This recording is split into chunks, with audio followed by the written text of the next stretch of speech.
everybody, good to see you again. Let's talk about Mars and a square to Mars in Synastry. Spicy stuff. So Mars is how we get what we want. Venus is what we want. That's what we desire, the object of our affection. Mars is how we go about getting that, our style of hunting, how we go after what it is that makes our pulse pound. So when we have Mars in a square to Mars, we have a lot of conflict because we have two very worthy opponents trying to take each other down, trying to hunt each other. Now, the typical archetypal relationship between Mars and Venus shows that we have a give and take, that there's the aggression and the passivity between Mars and Venus. When we have Mars and Mars square, we have aggression and aggression, assertion and assertion. And they are head to head in such a way that we may not make much progress because there's an even amount of strength that's being asserted. So Mars is that impulse to mate.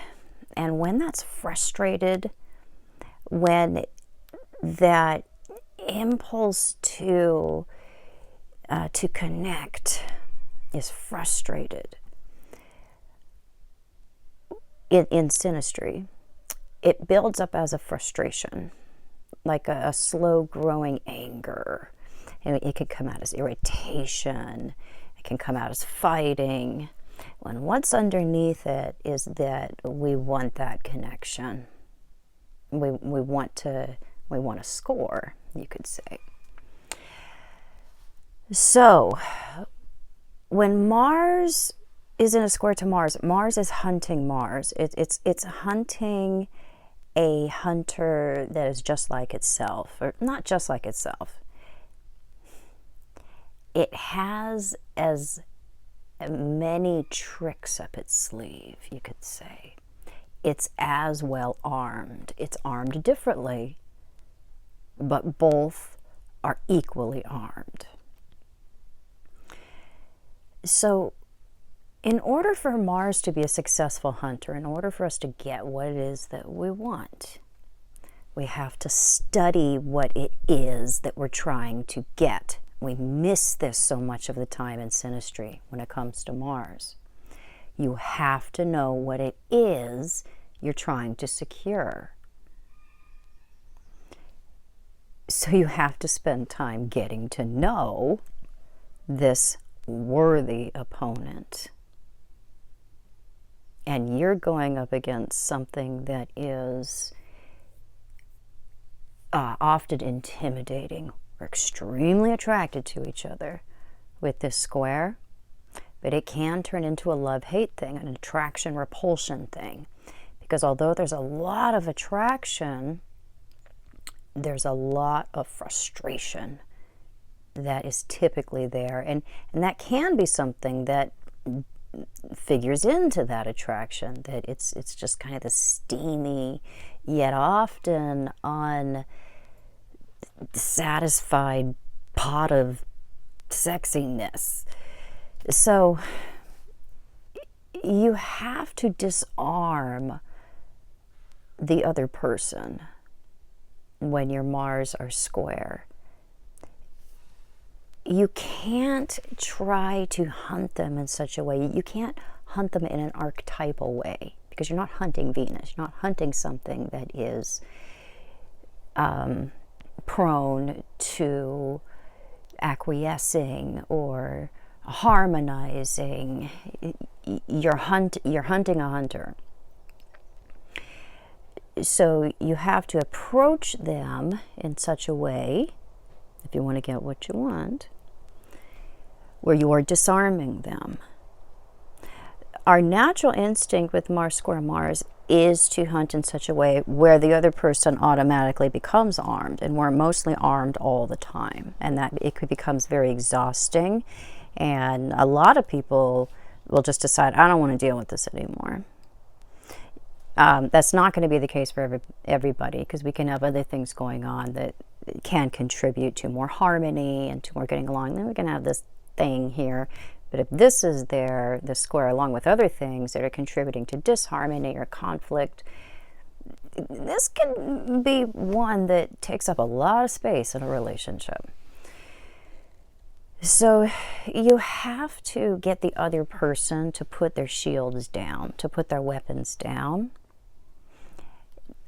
And you have to do that by putting yours down first. There's a vulnerability that is not natural to us, that we have to develop, that we have to treat the other person with, if we want to get to that place where Mars feels comfortable getting naked. Mars is covered in armor when there is this particular square, and the more we fight and try to penetrate that armor, the less we're going to be able to penetrate that person. You know what I'm talking about. You have to back off. You have to allow them to, in their own timing, reveal themselves. So we feel offended a lot of the time when we have this square. And that offense comes from impulse. It's really the impulse to defend ourselves. And we have to think about it. We have to be more measured in the situation. Because if we pick up our sword every time, it becomes a habit between the two people. It reinforces itself over and over and over again. And pretty soon, it's like we actually resent the other person coming in the room because we know they're going to give us a hard time. You have to be really mindful about who you're dealing with and how you affect them.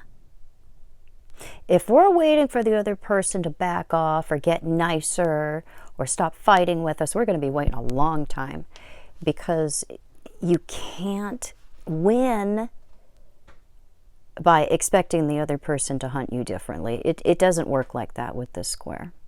You have to be the one that disarms yourself first.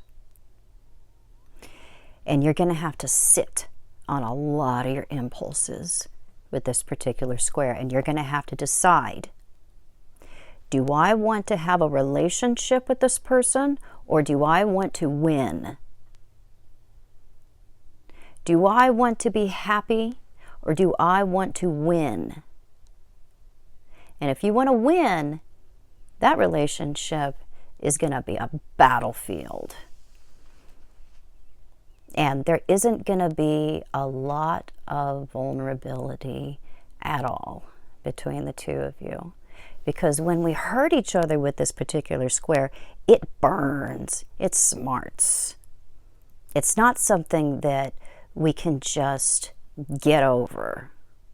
We do tend to ruminate about it because our ego has been wounded. So, maturity. It's something that Mars doesn't possess, does it? Because it's the first sign of the zodiac. It's that time in life when we're in infancy. And we can act like infants with each other with this particular square. But the one who pulls out of the fight and displays conscious maturity and decides that the other person's experience and their feelings and the relationship is more important than defending ourselves, we got a good thing going on. Mars will open up like a flower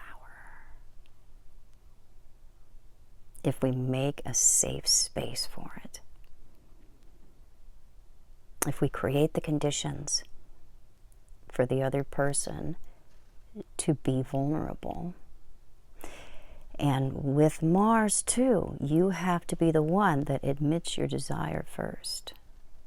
You have to admit it. You have to own that. You have to put that out there. And that can be a scary thing, because that's really revealing.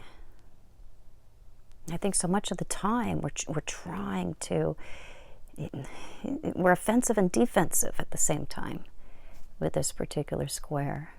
And it's not natural from Mars to be open and unguarded. But we have to have those times that we are. Because that's when that connection, that feeling of having met that goal of intimacy, developed a path to intimacy, the behaviors, the Martian behaviors that lead to intimacy, that's when we've got it. So I hope this was helpful. If it was, please subscribe to my channel. You can find me on the internet at truthinaspectastrology.com. I am starting my family dynamics composite chart course. I think that's coming up this Monday. I'll leave the link below. We're going to be talking more specifically about parent and child family dynamics and looking at the composite charts of our own parent-child and relationships and the relationships with our parents to get a better feel of what's going on there and how we can better handle things, just educate ourselves better. So if you're into this kind of nerdy stuff, check me out over on my website, and I'll see you guys super soon.